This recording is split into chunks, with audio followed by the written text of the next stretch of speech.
الحمد لله نحمده ونستعينه ونستغفره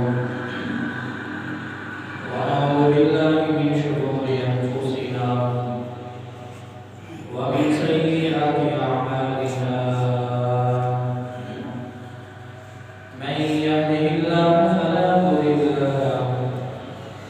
ومن يضلل فلا هادي له وأشهد أن لا إله إلا الله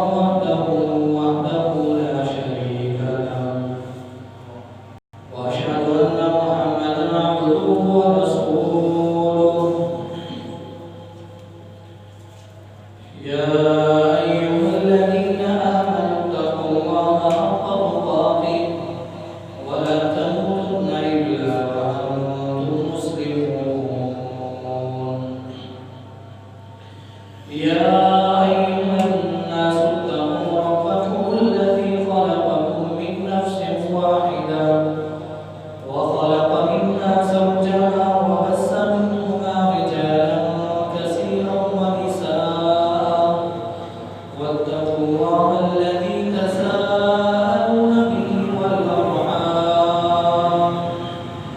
إن الله كان عليكم رقيبا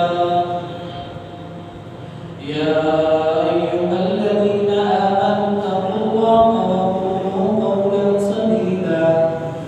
يصلح لكم أعمالكم ويغفر لكم ذنوبكم ومن يطع الله ورسوله فقد فاز فوزا عظيما أما بعد فإن خير الحديث كتاب الله وخير الهدي هدي محمد صلى الله عليه وسلم وشر الأمور محدثاتها فإن كل محدثة بدعة وكل بدعة ضلالة وكل ضلالة في النار اللهم صل على محمد وعلى آل محمد كما صليت على إبراهيم وعلى آل إبراهيم إنك حميد مجيد اللهم بارك على محمد وعلى آل محمد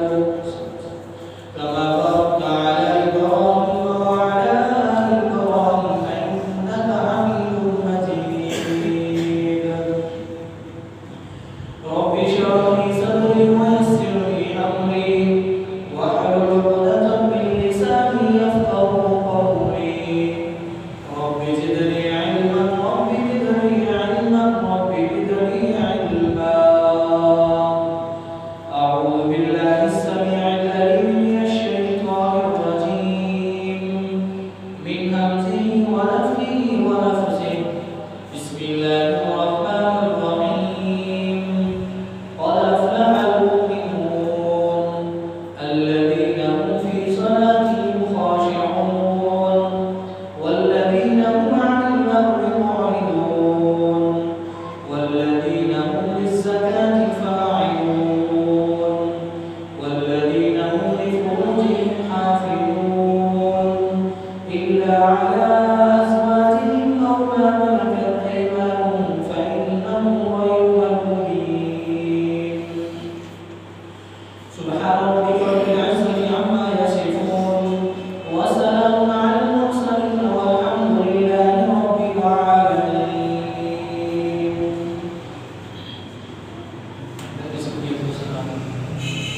کبریائی بڑائی اللہ رب العزت کی ذات کا تصویر خاص جس کائنات کا اکیلا مشرق شاہ حاضر ہوا ذات و تصویر ہے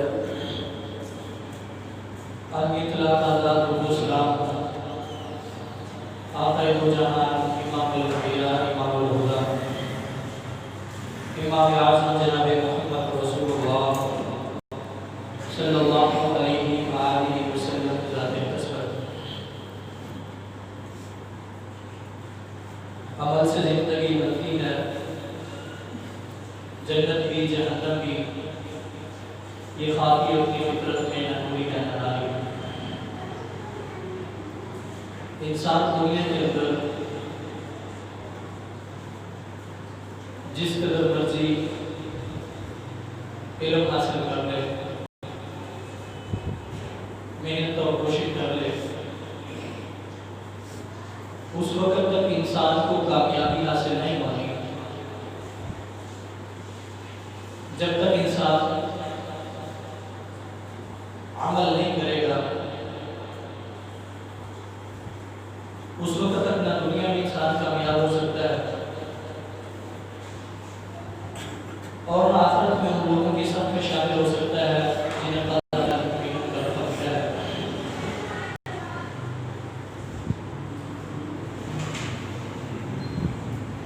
عملی زندگی یہ ہر انسان کے لیے ضروری ہے۔ علم اگرچہ تھوڑا ہی کیوں نہ ہو، لیکن اگر اس علم کے اوپر عمل ہے تو وہ علم انسان کے لیے بہت زیادہ ہے۔ وَغَرَّ عَامِلَةٌ نَاصِبَةٌ تَصْلَىٰ نَارًا حَامِيَةً۔ کچھ لوگ ایسے بھی ہوں گے کہ جو علم حاصل کر کے تھک چکے ہوں گے، بہت زیادہ محنت اور کوشش کے ساتھ، لیکن تَصْلَىٰ نَارًا حَامِيَةً ان کا ٹھکانہ جہنم ہوگا۔ اس کی بنیادی وجہ یہی ہوگی کہ انہوں نے علم تو حاصل کیا ہوگا، قرآن کی تلاوت کی ہوگی، احادیث کا مطالعہ بھی کیا ہوگا، دروس بھی سنے ہوں گے، جمعہ کے خطبات بھی سنے ہوں گے، لیکن اس علم کے اوپر اس کا عمل نہیں ہوگا تو اس کا ٹھکانہ جہنم ہوگا۔ اور یہ بہت ہی غلط فہمی ہے ہماری، میری بھی، آپ کی بھی، دنیا میں بسنے والے تقریباً ہر انسان کی، کہ اسے کوئی بھی چیز اگر حاصل ہو جائے، یا اسے قرآن کی ایک آیت یاد ہو جائے، یا وہ حدیث کی احادیث کی کتب میں سے ایک حدیث کو سن لیتا ہے یا پڑھ لیتا ہے، تو ہم یہی سمجھتے ہیں کہ ہمارے لیے کامیابی یہیں پر ہے، کیونکہ مجھے قرآن کی فلاں آیت یاد ہے، فلاں سورت یاد ہے، مکمل قرآن مجھے یاد ہے، میں نے پڑھا ہے، میں نے سنا ہے، احادیث کی بڑی بڑی کتب مجھے یاد ہیں، میں نے پڑھی ہیں، میں نے خطبات کے اندر سنی ہے، صحابہ کے واقعات بھی سنے ہیں، انبیاء کرام کے قصے بھی سنے ہیں، نبی علیہ السلام کی زندگی کے پہلو پر بھی غور کیا ہے، سنا ہے، نبی علیہ السلام کی سیرت بھی سنی ہے، تو لہٰذا مجھ سے بڑھ کر دنیا میں کوئی عالم نہیں ہے، اور مجھ سے بڑھ کر دنیا میں کامیاب انسان بھی کوئی نہیں ہے۔ یہ بندے کی ذہن میں یہ بات آتی ہے، اگر کوئی ایک نماز پڑھتا ہے، فجر کی نماز پڑھ لی ہے، تو اس کے بعد ہمارے دل کے اندر اور ذہن کے اندر یہ وسوسہ، یہ خوش فہمی بیٹھ جاتی ہے کہ میں بہت بڑا نمازی ہوں، میں نے بڑا عمل کر لیا ہے، آج میں نے صبح کی نماز جماعت کے ساتھ پڑھی ہے، لوگوں نے دیکھا ہے، اور میں نے بھی آج سارے دن کی اعمال جو ہے وہ کر لی ہے۔ یا کوئی ہفتے میں ایک دن 5 نمازیں باجماعت ادا کر لیتا ہے، تو اس کی بھی یہ خوش فہمی ہو جاتی ہے۔ تو پیارے بھائیو، حقیقت اس کے کچھ اور، اس کے مختلف ہے، اس کے برعکس ہے، کہ جو ہماری خوش فہمی ہے اگرچہ وہ ہماری غلط فہمی ہے، ہم جو سوچتے ہیں حقیقت وہ نہیں ہے، بلکہ عملی زندگی میں انسان کو مکمل طور پر داخل ہونا پڑے گا، مکمل طور پر۔ اگر نمازی بنا ہے، نماز پڑھنا شروع کی ہے، تو آخر وقت تک، جب تک موت واقع نہیں ہو جاتی، تب تک نمازی رہنا پڑے گا، تب تک 5 نمازیں باجماعت ادا کرنی پڑیں گی۔ کوئی بھی عمل شروع کیا ہے، نبی علیہ السلام کی کسی بھی فرمان کو ہم نے سنا ہے، کوئی بھی حدیث ہمارے کانوں تک پہنچی ہے، کوئی بھی آیت ہم نے پڑھی ہے، اس کا ترجمہ ہم نے سنا ہے، تو پھر اس آیت پر یہ لازم ہو جاتا ہے کہ ساری زندگی اس پر عمل کیا جائے، صرف اس وقت کے لیے نہیں، ایک دن کے لیے نہیں، ہفتے سال کے لیے نہیں، بلکہ جب تک زندگی ہے، جب تک ہمارے جسم کے اندر روح باقی ہے، تب تک اس آیت پر، اس حدیث پر عمل کرنا ہی ہمارے لیے لازم ہو جاتا ہے۔ اور عمل اسے کہتے ہیں کہ جسے ہمیشہ باقاعدگی کے ساتھ جس علم کے اوپر عمل کیا جائے تو وہ حقیقی عمل اسے عمل صالح کہا جاتا ہے، اور وہی حقیقت میں انسان کی کامیابی کا ذریعہ بنے گا۔ اور ہم نے عملی زندگی کہاں سے شروع کرنی ہے؟ علم تو ہمیں آ چکا ہے، قرآن و حدیث ہم پڑھ چکے ہیں، لیکن عملی زندگی ہم نے کہاں سے، آغاز کہاں سے کرنا ہے؟ یہ ہم نے نبی علیہ السلام کی زندگی کو دیکھنا ہے، نبی علیہ السلام کی سیرت کے پہلو کو دیکھنا ہے، صحابہ کرام کے عملی زندگی کو دیکھنا ہے کہ کس طرح صحابہ کرام نے نبی علیہ السلام کے احکامات سنے، نبی علیہ السلام کی زبان اطہر سے قرآن کریم کی آیات سنی، اور نبی علیہ السلام کی زبان مبارک سے احادیث سنی،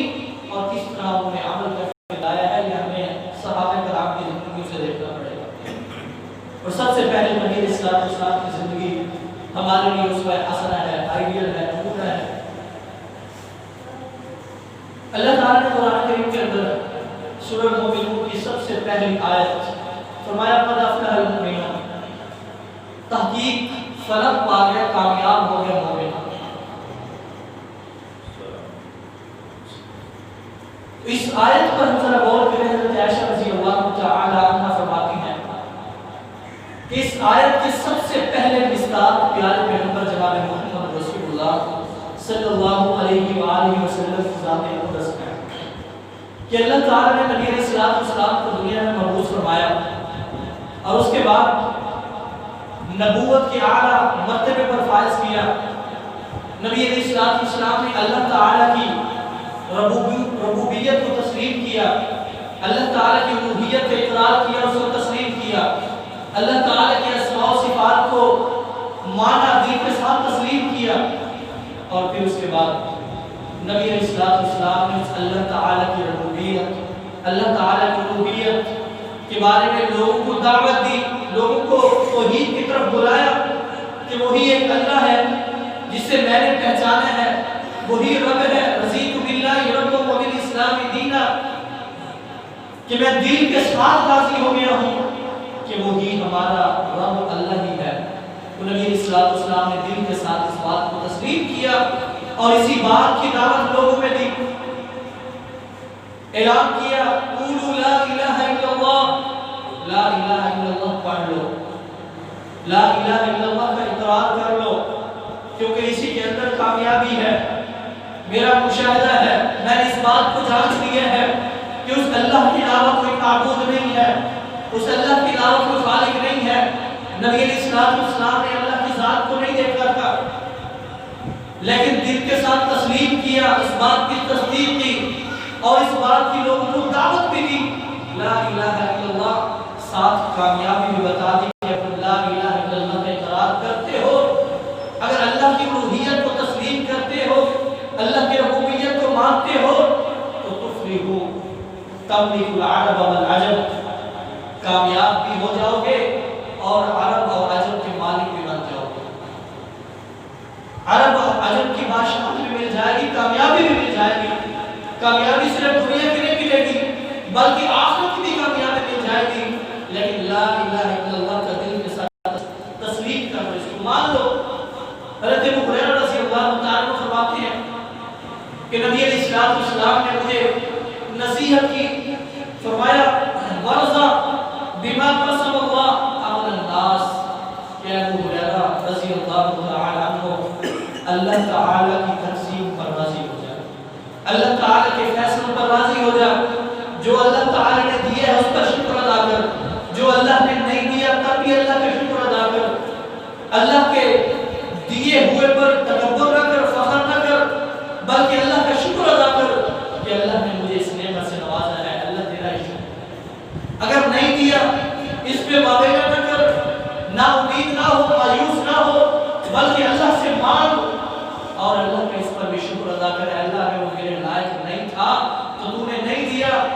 کے لائق تھا تم نے اسے دے دیا، اللہ کی تقسیم پر راضی ہو جا۔ نبی علیہ السلام نے ساتھ فائدہ بھی بتلا دیا کہ اللہ نے جو فیصلے کیے ہیں وہ برحق فیصلے ہیں، اگر کوئی اللہ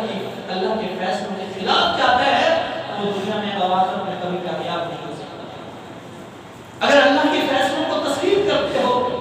اللہ کی تقسیم پر راضی ہو جاتے ہو، آپ الناس دنیا میں تمام کے تمام انسانوں میں سب سے زیادہ ملکوم ہو جاؤ گے۔ مال و دولت کے لحاظ سے، عزت و عظمت کے لحاظ سے، مقام و مرتبے کے لحاظ سے سب سے عظیم ترین انسان بن جاؤ گے جب اللہ تعالیٰ کے فیصلوں پر راضی ہو جاؤ گے۔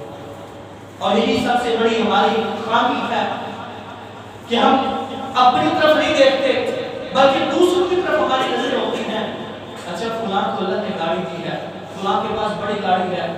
میرے پاس موٹر سائیکل ہے، اور اس بات پر ہم مایوس ہو جاتے ہیں، نا امید ہوتے ہیں یار پتہ نہیں وہ کیا کرتا ہے، وہ بھی یہی کماتا ہے، میرا بھی وہی کاروبار ہے، اس کا بھی وہی کاروبار ہے، لیکن اس کے پاس گاڑی ہے، اس نے بڑی بڑی عمارتیں کھڑی کی ہوئی ہیں، بلڈنگیں بنائی ہوئی ہیں، کوٹھیاں بنائی ہوئی ہیں، میرے پاس تو چھوٹا سا مکان ہے۔ پیارے بھائی یہی ہماری خامی جو ہے، یہ ہماری ناامیدگی ہے، یہ ہمیں آگے نہیں بڑھنے دیتی بلکہ جہاں پر ہم ہیں اس سے بھی ہمیں نیچے کر دیتی ہے، کیونکہ ہمیں اللہ کا شکر ادا کرنا چھوڑ دیا ہے اور اللہ کے فیصلوں پر ہم راضی نہیں ہوتے، اللہ کے فیصلوں پر ناراضگی کا اظہار کرتے ہیں۔ اور نبی علیہ السلام نے فرمایا کہ جتنا انسان کے پاس جو اللہ نے انسان کے رزق نصیب میں لکھا ہے وہ انسان کو رزق مل کر رہنا ہے، اس سے پہلے تو انسان کو موت نہیں آ رہی، اور جو لالچ اور حرص کے اندر آ کر مال کو بڑھانے کی کوشش کرتا ہے اس مال کو حرام قرار دیا گیا ہے۔ مثال کے طور پر سود ہے، رشوت خوری ہے، دھوکے فراڈ سے کمایا ہوا مال ہے،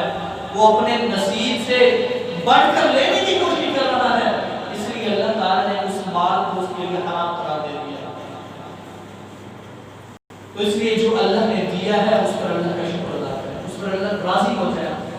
جہاں پر اللہ نے رکھا ہے وہیں پر اللہ کا شکر ادا کرے۔ اے اللہ میری اوقات مجھے تھی، یہ بھی تیری بہت بڑی نعمت ہے، تیرا احسان ہے کہ میں اس قابل بھی نہیں تھا، میں اس قابل بھی نہیں تھا کہ جو تم نے مجھے نوازا ہے، لیکن پھر بھی تیرا شکر ادا کرتا ہوں کہ تم نے مجھے اس قدر نیکیوں سے نواز دیا ہے۔ میں تو اس قدر بھی میری اوقات نہیں ہے، میں حقیر قطرے سے پیدا کیا گیا اور پھر دنیا میں جب آیا تیری نافرمانی میں زندگی گزارنے لگا، تم نے نماز پڑھنے کا حکم دیا، میں نے نماز چھوڑ دی، اے اللہ تم نے روزہ رکھنے کا حکم دیا، میں نے اس میں کوتاہی کی، اے اللہ تم نے جس مقصد کے لیے دنیا میں بھیجا تھا اس کو میں نے بھلا دیا، اس مقصد کو چھوڑ دیا، لیکن اس کے باوجود بھی تم مجھے عطا کر رہا ہے، اس پر میں شکر ادا کرتا ہوں۔ بجائے اس کے کہ اللہ کا شکر ادا کرے، اللہ کی تقسیم پر راضی ہو جائے، اللہ کے فیصلوں کو مانے، ہم اللہ کے فیصلوں کے خلاف جاتے ہیں اور لوگوں کے پاس جا کر منتیں مانگتے ہیں، دعائیں منگواتے ہیں، تعویذ لیتے ہیں کہ ہمارے کاروبار میں فرمانی نہیں ہو رہی، ہمارا کاروبار نہیں چل رہا ایک ٹھپ ہو گیا ہے، گاہک نہیں آتے، تعویذ بنا کر دو۔ تو پیارے بھائیو جو اللہ نے دیا ہے اس پر راضی ہو جائے، یہ نبی علیہ السلام کی سیرت ہے، نبی علیہ السلام کی وصف ہے، اور نبی علیہ السلام اسی بات کا طرف کیا ہے، یہی چیز نبی علیہ السلام نے اپنے صحابہ کی تربیت کی ہے اس چیز کے بارے میں، اور یہی چیز نبی علیہ السلام نے حضرت ہریرہ رضی اللہ تعالیٰ عنہ کو سکھلائی ہے کہ ورثہ بما قسم اللہ، جو اللہ تعالیٰ کی نے دیا ہے، جو اللہ نے تقسیم کیا ہے، اس تقسیم پر اللہ کی تقسیم پر راضی ہو جا، اب الناس لوگوں میں سب سے زیادہ غنی تو ہو جائے گا۔ اور اگر ہم بھی غنی ہونا چاہتے ہیں، ہم چاہتے ہیں ہمارے پاس مال و دولت کی فراوانی ہو جائے، دنیا میں عزت اور عظمت ہماری بڑھ جائے، مقام و مرتبہ ہمارا اونچا ہو جائے، بلند ہو جائے، تو پھر اللہ تعالیٰ کے فیصلوں کو مان لیں، اللہ تعالیٰ کی تقسیم پر راضی ہو جائے اور اللہ نے جو دیا ہے اس پر شکر ادا کریں، اللہ تعالیٰ ہماری عزت اور عظمت بھی بڑھا دیں گے، ہمارے کاروبار میں بھی فراوانی ہو جائے گی، اللہ تعالیٰ ہمیں مال و دولت سے بھی نواز دیں گے۔ تو یہ سب سے پہلا وصف ہے نبی علیہ السلام کا۔ حضرت عائشہ رضی اللہ تعالیٰ عنہ فرماتی ہیں کہ نبی علیہ السلام سب سے پہلے مصداق ہیں اس آیت کے، قد افلح المؤمنون۔ اور پھر اللہ تعالیٰ نے فرمایا کہ جو نبی علیہ السلام کے ان اوصاف جلیلہ کو تسلیم کرتا ہے وہی کامیاب ہے۔ جب نبی علیہ السلام نے اللہ تعالیٰ کو رب مانا، اللہ تعالیٰ کو الہ مانا، اللہ تعالیٰ کے اسماء و صفات کو تسلیم کیا اور اسی چیز کی لوگوں کو دعوت دی، تو اللہ تعالیٰ نے اعلان کیا قد افلح المؤمنون،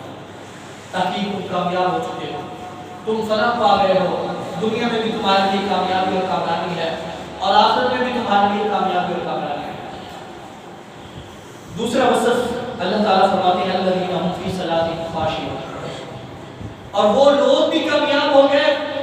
ان کے لیے بھی کامیابی کا سرٹیفکیٹ ہے جو نماز میں خشوع و خضوع اختیار کرتے ہیں۔ یہاں سے خاشعون سے مراد ہے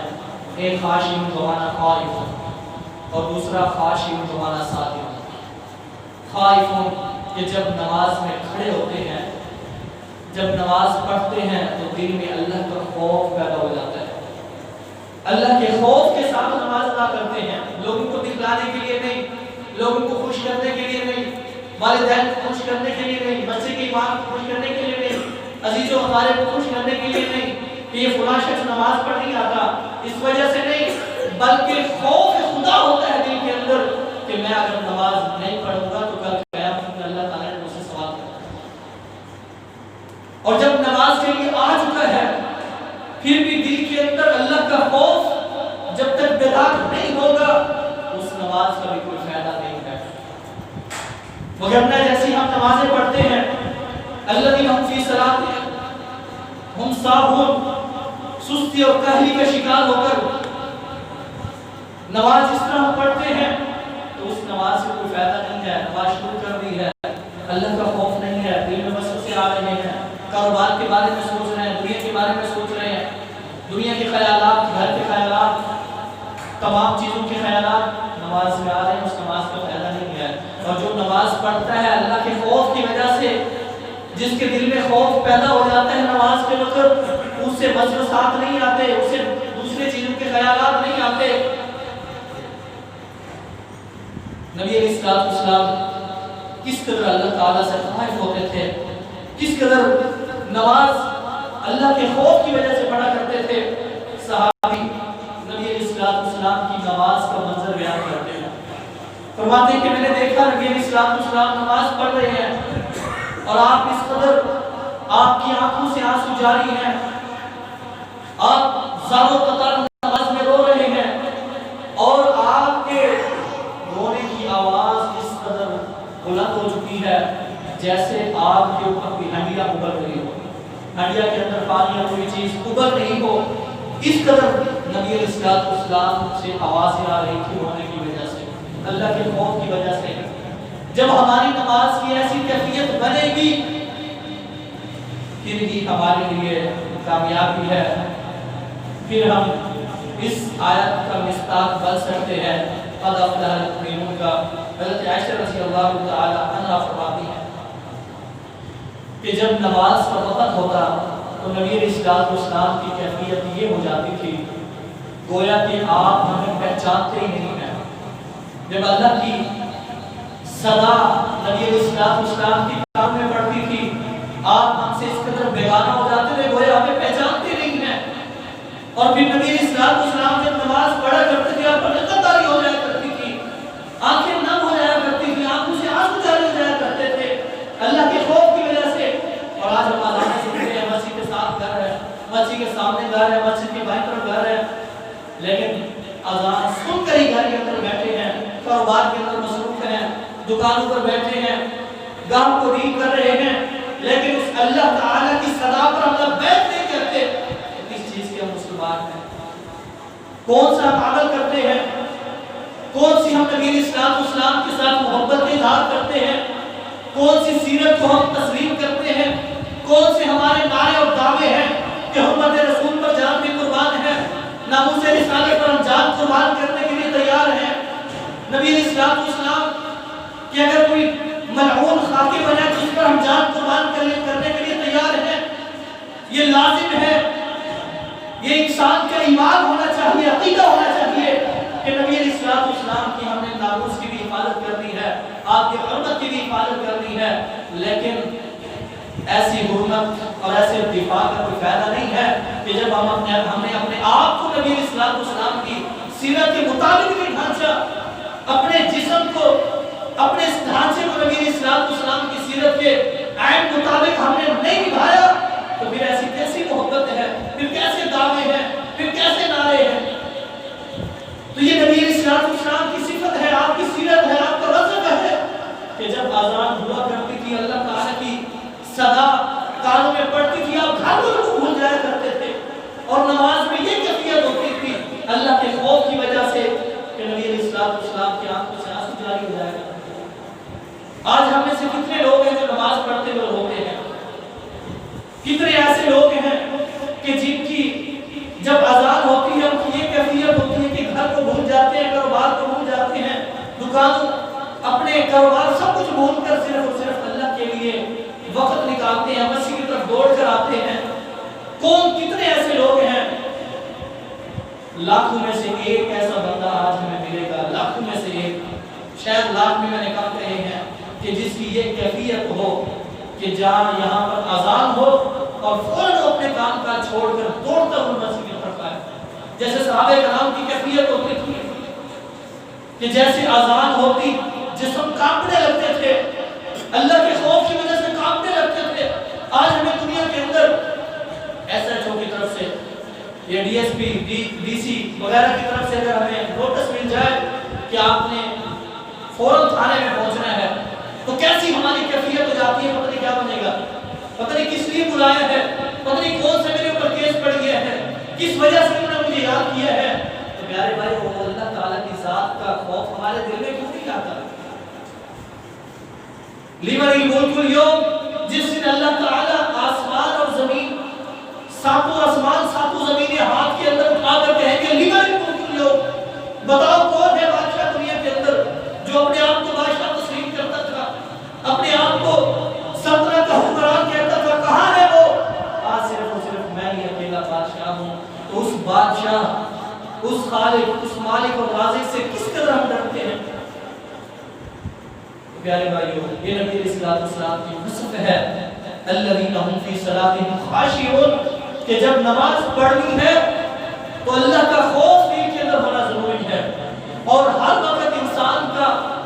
یہ مشن ہو، انسان کی یہ سوچ ہو، خواہش ہو، طلب ہو کہ کب وہ نماز کا وقت ہو اور میں مسجد کے اندر جا کر نماز ادا کروں۔ اور نبی علیہ السلام نے بھی مومن کا وصف بیان کیا ہے معلق بالمسجد، کہ جس کا دل مسجد کے ساتھ مٹکا رہتا ہے وہی مومن ہے، وہی کامیاب ہے۔ یہ حقیقی مومن ہے جو ایک نماز پڑھ کر جاتا ہے، دوسری نماز کی فکر ہوتی ہے، تیاری میں لگ جاتا ہے، دوسری پڑھتا ہے، تیسری کی تیاری میں لگ جاتا ہے۔ یہ مومن کی صفت ہے، اور ہم نے اپنے آپ کو دیکھنا ہے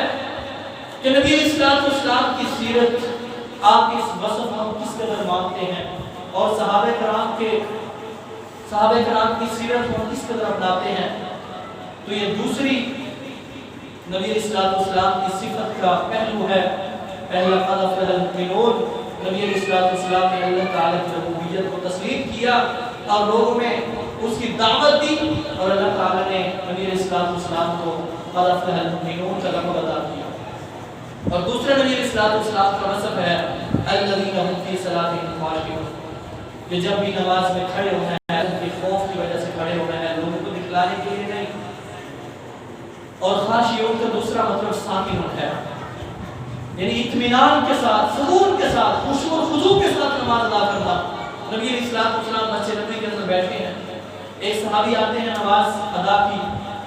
نماز سے فارغ ہوئے، نبی علیہ السلام کے پاس آئے، سلام کیا، آپ نے فرمایا جی فصلی فإنک لم تصلی، جاؤ دوبارہ نماز پڑھو، تم نے نماز نہیں پڑھی۔ دوبارہ گئے، وضو کیا، نماز پڑھی، پھر سلام کیا، آپ نے فرمایا جی فصلی فإنک لم تصلی، تیسری مرتبہ پھر گئے، پھر آپ نے فرمایا جی فصلی فإنک لم تصلی۔ اس نے کہا اللہ کے رسول مجھے بتلائیے میں نماز کیسے پڑھوں۔ آپ نے نماز کا طریقہ سکھلایا، آپ نے فرمایا آرام سے وضو کرو، نماز شروع کرو، اطمینان کے ساتھ قیام کرو، رکوع لمبا کرو اطمینان کے ساتھ، سجدہ اطمینان کے ساتھ، سکون کے ساتھ نماز ادا کرنی ہے۔ اگر نماز میں اطمینان، سکون نہیں ہے تو نماز نہیں ہوتی۔ نبی علیہ السلام نے صحابی کو یہ نہیں کہا کہ آپ نے نماز ارجی فصلی جاؤ نماز دوبارہ کرو، آپ کی نماز نہیں ہوئی. آپ نے یہ نہیں کہا، آپ نے فرمایا نماز پڑھی نہیں ہے. گویا کہ نماز کے لیے اطمینان، سکون، ٹھہراؤ یہ لازم ہے. اور آج ہماری نمازیں کیسی ہیں؟ ہماری نمازوں کی کیفیت کیا ہے؟ ایک تو ہمیں جلدی ہوتی ہے، عین وقت پر ہم نے پہنچنا ہے کہ جب تکبیر ہو گئی ہے، امام سورہ فاتحہ بھی پڑھ چکا ہے، سورت پڑھ رہا ہے، رکوع کرنے والا ہے، اس وقت ہم دوڑتے ہیں، بھاگتے ہوئے مسجد کے اندر آتے ہیں اور فوراً تیزی کے ساتھ آ کر مل جاتے ہیں، جس سے نبی علیہ السلام نے منع کیا. اور اگر اکیلے پڑھ لیں تو تب بھی ہماری کیفیت کہ بڑی تیزی کے ساتھ اللہ اکبر اللہ اکبر اللہ اکبر ہو رہی ہے، کچھ پتہ نہیں کہ ہم نے نماز میں پڑھا کیا ہے اور کس وجہ سے ہم مسجد کے اندر آئے، کس نے بلایا ہے، کس کی صدا پر ہم نے لبیک کہا ہے، کس کی آواز پر ہم مسجد میں آئے ہیں، کس کے سامنے کھڑے ہیں، کچھ پتہ ہی نہیں، کچھ معلوم ہی نہیں. بس ایک رواج، ایک رسم سمجھ کر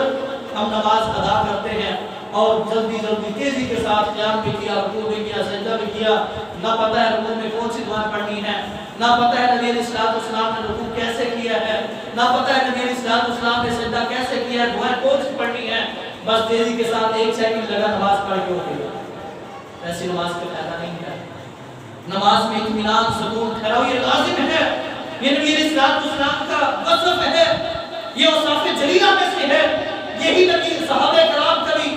وصف تھا، صحابہ کرام کی بھی یہی سیرت تھی کہ نبی علیہ السلام جس طرح نماز پڑھا کرتے تھے اسی طرح صحابہ کرام بھی نماز پڑھا کرتے تھے. حضرت عائشہ رضی اللہ تعالیٰ عنہا فرماتی ہیں کہ میں نے ایک دفعہ نبی علیہ السلام کو رات کی نماز پڑھتے ہوئے دیکھا. رات کی نماز آپ نے بہت دفعہ حدیث سنی ہے کہ نبی علیہ السلام اس قدر لمبا قیام کرتے، اس قدر لمبا قیام کرتے، اس قدر سکون اور ٹھہراؤ اطمینان کے ساتھ نماز ادا کرتے کہ آپ کے پاؤں مبارک پر سوزش آ جائے. فرماتی ہے کہ میں نے نبی علیہ السلام سے عرض کی، اے آقا کائنات علیہ السلام، آپ معصوم علیہ خطا ہیں، اس کے باوجود اس قدر محنت. تو نبی علیہ السلام فرمایا کرتے تھے، آپ والا اکون عبداللہ شکور، کہ میں اس اللہ کا شکر ادا نہ کروں کہ جس نے مجھے معصوم علیہ خطا پیدا کیا. وہ نبی علیہ السلام کی ذات جو صرف شکر ادا کرنے کے لیے اس قدر محنت، اس قدر لمبا قیام، اس قدر لمبے رکوع، اس قدر لمبے سجود، اور ہم معصوم علیہ خطا نہیں ہیں، خطا کے پتلے ہیں. غلطیاں ہم سے لمحہ بلمحہ سرزد ہوتی ہیں، لمحہ بلمحہ ہم خطا گناہ کرتے ہیں، لیکن اس کے باوجود بھی ہمارا فرائض بھی نہیں ادا کرتے. اگر کرتے ہیں تو بس نام کے طور پر، بس ایک رسم رواج کے طور پر ادا کرتے ہیں. پیارے بھائی، ہمیں اس کے بارے میں غور و فکر کرنی چاہیے. یہ نبی علیہ السلام کی صفت ہے. اگر ہم چاہتے ہیں کہ نبی علیہ السلام کے خالص محب بن جائیں، محب رسول بن جائیں، عاشق رسول بن جائیں، تو پھر نبی علیہ السلام کی اس وصف کو، نبی علیہ السلام کی اوصاف جلیلہ کو ہم نے اپنی زندگی کے اندر لاگو کرنا ہے، تب ہم حقیقی محب رسول بن سکتے ہیں. تیسرا، اللہ تعالیٰ نے وصف بیان کیا ہے نبی علیہ السلام کا، والذین هم عن اللغو معرضون، اور وہ لوگ بھی کامیاب ہیں جو لغو باتوں سے، بیہودہ باتوں سے، فحش گوئی سے اعراض کرتے ہیں، بچتے ہیں. حضرت انس رضی اللہ تعالی عنہ کی حدیث ہے، فرماتے ہیں کہ نبی علیہ السلام کی صفت تھی، آپ کی سیرت تھی، آپ ہمیشہ کم بولا کرتے تھے، بہت تھوڑا بولا کرتے تھے، مقصد کی بات کیا کرتے تھے. کبھی آپ نے بیہودگی کی کوئی بات نہیں کی، فحش گوئی نہیں کی، اور منہ کو کاٹ کر آپ نے کوئی بات نہیں کی. بالکل تھوڑا آہستہ سے آواز میں آپ بات کرتے، نرم لہجے میں بات کرتے، اور فضولیات سے آپ بچا کرتے ہیں. یہ نبی علیہ السلام کی سیرت ہے، آپ کا وصف ہے. اور اپنی زندگی کی طرف بھی ذرا نظر دوڑائیے، اپنی کیفیت بھی دیکھیے، اپنے حالات بھی دیکھیے کہ ہم کس قدر اس وصف کو ہم اپناتے ہیں. اگر کسی سے ملاقات کرنی ہے تو سب سے پہلے ہمیں فون کوئی کرنی ہے، سلام بعد میں کرنا ہے، پہلے داڑھی نکالنی ہے. اگر کسی کی لین دین کا معاملہ ہے تب بھی ہم نے گالیوں سے کام لینا ہے، لڑائی جھگڑے سے کام لینا ہے. ہر بات پہ ہم نے زبان سے لغو باتیں کرنی ہیں، فضولیات، بکواسات کرنی ہیں، اور ہم کہتے ہیں نبی علیہ السلام کے ہم محب ہیں.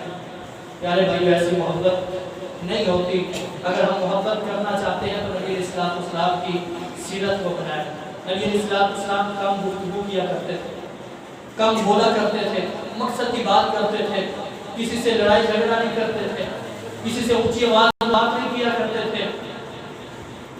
تو یہ نبی علیہ السلام کا وصف ہے، آپ کی صفت ہے، یہ نبی علیہ السلام کی سیرت ہے کہ والذین هم عن اللغو معرضون، فحش گوئی سے پرہیز کرنا ہے، اعراض کرنا ہے۔ چوتھے نمبر پر اللہ تعالیٰ فرماتے ہیں والذین هم للزکاۃ فاعلون، اور نبی علیہ السلام کی کیفیت ہوا کرتی تھی کہ آپ رمضان میں بھی غیر رمضان میں بھی آپ اس قدر سخاوت کرنے والے تھے کہ حضرت عائشہ رضی اللہ تعالیٰ عنہ فرماتی ہیں کہ نبی علیہ السلام کے پاس کوئی بھی سائل آتا تو کبھی خالی نہیں جایا کرتا تھا، اور کوئی اگر قبیلے والے آ جاتے آپ انہیں بھی خالی نہیں دینے جایا کرتے تھے۔ ایک صحابی رسول نئے اسلام قبول کرتے ہیں نبی علیہ السلام کے پاس، آپ نے اسے ہدیۃً بکریاں دی، اور اس قدر زیادہ بکریاں دی کہ 2 پہاڑوں کے درمیان جو خلا ہوتا ہے، خالی جگہ ہوتی ہے، وہ بھرنے والی تھی۔ اور نبی علیہ السلام کی اس سخاوت کو دیکھ کر وہ فوراً دوڑتے ہوئے اپنے قبیلے کی طرف گئے، پورے کا پورا قبیلہ کافر ہے، مسلمان نہیں ہے، مشرک ہیں، اور جا کر اعلان کیا کہ اے میری قوم والوں فوراً اسلام قبول کر لو، کیونکہ محمد صلی اللہ علیہ وسلم اس قدر سخی ہیں کہ انہیں کبھی فقر کا اندیشہ بھی نہیں ہوا، کبھی دل کے اندر خوف بھی نہیں ہوا کہ اتنی بکریاں میں دے رہا ہوں اور میں خود فقیر ہو جاؤں گا، کبھی ایسا نہیں ہوا، اس لیے فوراً اسلام قبول کر لو، اور فوراً پورے کا پورا قبیلہ اسلام قبول کر لیا۔ اس قدر صحیح تھے نبی علیہ السلام، اور آج ہمارے گھر کے اوپر، ہمارے دروازے کے اوپر، دکان کے اندر کوئی مانگنے کے لیے آج ہم جھڑک کر اسے دور کر دیتے ہیں، بھگا دیتے ہیں۔ اور نبی علیہ السلام نے فرمایا کہ انسان کہ یہ جو صدقہ، زکوٰۃ، خیرات، یہ انسان کے مال کا میل کچیل ہے، یہ نکالنا چاہیے۔ صدقہ کرنے سے انسان کا مال کم نہیں ہوتا بلکہ بڑھتا ہے، زکوٰۃ دینے سے انسان کے مال میں کمی نہیں آتی بلکہ بڑھوتی ہوتی ہے، انسان کے مال میں فراوانی ہو جاتی ہے، کاروبار بڑھ جاتا ہے۔ جو اللہ کے راستے میں دیتا ہے اور جو اللہ کے راستے میں اپنے ہاتھ کو کھینچتا ہے، اللہ کے راستے میں خرچ نہیں کرتا، پھر وہ تنگ دستی کے عالم میں زندگی گزارتا ہے، پھر اس کے کاروبار میں نقصان ہوتا ہے، ٹھپ ہو جاتا ہے، دکانیں بند ہو جاتی ہیں، بڑی بڑی فیکٹریاں بند ہو جاتی ہیں، اس وجہ سے کہ اس نے اللہ کے راستے میں نہیں دیا، اس نے اپنے مال میں سے میل کچیل صاف نہیں کی۔ اور کپڑے کے اوپر اگر میل لگی ہو اسے نہ دھویا جائے، لگی ہو تو وہ کپڑا کبھی صاف نہیں ہوتا بلکہ مٹی زیادہ وہ گندا ہو جاتا ہے، بالآخر وہ نہ پہننے کے قابل ہو جاتا ہے۔ کوئی بھی چیز ہے تو اس لیے مال کا یہ جو میل کچیل ہے اس کو صاف کرنا ضروری ہے، اگر نہیں کرے زنگ آلود ہو جائے گا اور بالآخر یہ ناقابل، یہ قابل بھی نہیں ہوگا اس قدر، تو اس کے اندر پھر انسان تک دستی کے عالم میں زندگی گزارے گا۔ تو اس لیے نبی علیہ السلام کی صفت ہے والذین هم للزکاۃ فاعلون، اور آخری صفت والذین هم لفروجهم حافظون۔ اللہ تعالیٰ نے اس بات کو حکم دیا ہے کہ اگر مومن بننا چاہتے ہو، کامیابی حاصل کرنا چاہتے ہو، فلاح حاصل کرنا چاہتے ہو تو والذین هم لفروجهم حافظون، اپنی شرمگاہوں کی حفاظت کرو، اپنی نگاہوں کو پس رکھو، قل للمؤمنین یغضوا من ابصارهم ویحفظوا فروجهم وقل للمؤمنات یغضضن من ابصارهن ویحفظن فروجهن۔ اللہ تعالیٰ نے مومن مرد کو بھی اور عورت کو بھی اس بات کا حکم دیا ہے کہ یہ نبی علیہ السلام کی صفت تھی۔ حضرت ابو سعید خدری رضی اللہ تعالیٰ عنہ فرماتے ہیں، اور حضرت عائشہ رضی اللہ تعالیٰ عنہ کی حدیث ہے، حضرت انس رضی اللہ تعالیٰ عنہ کی حدیث ہے کہ نبی علیہ السلام ایک باقرہ قواری عورت سے بھی، لڑکی سے بھی زیادہ باحیا تھے۔ آپ اس قدر حیادار تھے، آپ کبھی اپنی نگاہیں اونچی کر کے نہیں چلا کرتے تھے، آپ کی نگاہیں پست ہوا کرتی تھیں، آپ کی نگاہیں آسمان کی طرف نہیں ہوتی تھیں، اور آپ خاموشی کے ساتھ، ایسٹی کے ساتھ نگاہوں کو پست رکھ کے آپ سفر کیا کرتے تھے۔ اور آج ہماری کیفیت کیا ہے؟ نگاہیں اوپر ہوتی ہیں، غیر معلوم کو دیکھتے رہتے ہیں اور حرام کاموں کی طرف ہماری نظریں دوڑتی ہیں۔ تو پیارے بھائی، نبی علیہ السلام کی سیرت نہیں ہے، یہ نبی علیہ السلام کا وصف ہے۔ آخری ایک صحابی کا واقعہ، نوجوان صحابی کا واقعہ سنا کے میں اپنی بات ختم کرتا ہوں۔ پہلے بھی میں نے شاید آپ کو سنایا تھا یہ واقعہ کہ نبی علیہ السلام کی ایک صحابی جن کی عمر 16 سے 17 سال ہے، اب یہ باحیا ہونے کا ایک چھوٹا سا واقعہ ہے کہ کس قدر صحابہ کرام کے اندر حیا تھی، کس قدر اللہ کا خوف تھا، کس قدر ان برائیوں سے، ان گناہوں سے بچا کرتے تھے۔ نبی علیہ السلام نے کسی کام کے لیے بھیجا، راستے میں جا رہے ہیں، ایک گھر کی طرف نظر پڑی، ایک خاتون عورت نہا رہی تھی اور ہوا کی وجہ سے کپڑا ہٹ گیا، نہاتے ہوئے ہوا کی وجہ سے کپڑا ہٹا اور ان صحابی کی نظر پڑی، صرف ایک نظر پڑی اور فوراً وہیں پر دل میں اللہ کا خوف پیدا ہوا کہ اے بندے تم نے یہ کیا کام کر دیا ہے، آج مجھ سے کون سا گناہ سرزد ہو گیا ہے۔ فوراً دوڑے، پہاڑوں کے اندر نکل گئے کہ میں نبی علیہ السلام کی مجلس میں جانے کے قابل نہیں رہا، کہ میں اس قدر گناہگار ہو گیا اور نبی علیہ السلام کی مجلس میں کیسے بیٹھوں گا۔ اس خوف اور ڈر کی وجہ سے پہاڑوں کی طرف نکل گئے۔ نبی علیہ السلام نے صحابہ کرام کو بھیجا کہ میں نے فلاں کو بھیجا تھا، کافی وقت ہو چکا ہے، وہ واپس نہیں آئے، جاؤ پتہ کرو کہاں گیا ہے۔ صحابہ کرام ڈھونڈنے چلے گئے، نہیں ملا۔ نبی علیہ السلام نے کہا کہ جاؤ اسے تلاش کر کے آؤ۔ پہاڑوں کی طرف صحابہ کرام نکلے، وہاں پر دیکھا کہ ایک بکریاں چرانے والا چرواہا بکریاں چرا رہا تھا، اس سے پوچھا تو اس نے کہا کہ پہاڑ کے اوپر، چوٹی کے اوپر ایک نوجوان ہے، بس وہ زاروں قطار روئے جا رہا ہے اور کوئی کام نہیں، بس روئے جا رہا ہے۔ صحابہ پہنچے، وہاں پر اس سے پوچھا تو اس نے کہا کہ میرا سر گناہوں کے بوجھ سے بھرا ہوا ہے، اس لیے میں نبی علیہ السلام کی مجلس میں نہیں جا سکتا۔ بہرحال صحابہ کرام لے کر آئے، اٹھا کر نبی علیہ السلام کے پاس لے کر آئے، آ کر زمین پر سلا دیا۔ نبی علیہ السلام نے اپنی ران مبارک نیچے بچھائی اور اس کا سر اٹھا کر اپنی ران پر رکھا، کہنے لگا اللہ کے رسول میرا سر مبارک اپنی ران پر نہ رکھیے، میرا سر گناہوں کے بوجھ سے بھرا ہوا ہے۔ آپ نے پوچھا کیا چاہتے ہو؟ فرمایا اللہ کے رسول معافی چاہتا ہوں، گناہ کا ازالہ چاہتا ہوں، غلطی سے گناہ ہوا ہے، ایک نظر پڑ گئی ہے مہربان پر، اس لیے گناہ کی توبہ چاہتا ہوں، معافی چاہتا ہوں۔ آپ نے فرمایا کہ جاؤ، اللہ نے تمہارے اس گناہ کو معاف کروا دیا۔ پھر جا کر اس صحابی رسول کو سکون ملا کہ اب مجھے اللہ نے معاف کر دیا، میں گناہوں سے پاک ہو گیا۔ اس قدر نبی علیہ السلام کے صحابہ کی سیرت تھی، یہ اوصاف تھے، اس قدر انہوں نے نبی علیہ السلام کے احکامات پر عمل کیا، اور آج ہماری کیفیت کیا ہے؟ تو اللہ تعالیٰ سے دعا ہے کہ اللہ تعالیٰ میں نبی علیہ السلام کا سچا محب بنائے، نبی علیہ السلام کی سیرت پر ہمیں عمل کرنے کے اللہ تعالیٰ توفیق عطا فرمائے، صحابہ کرام کے نقش قدم پر چلنے کے اللہ تعالیٰ توفیق عطا فرمائے۔ ہمارا الحمد لله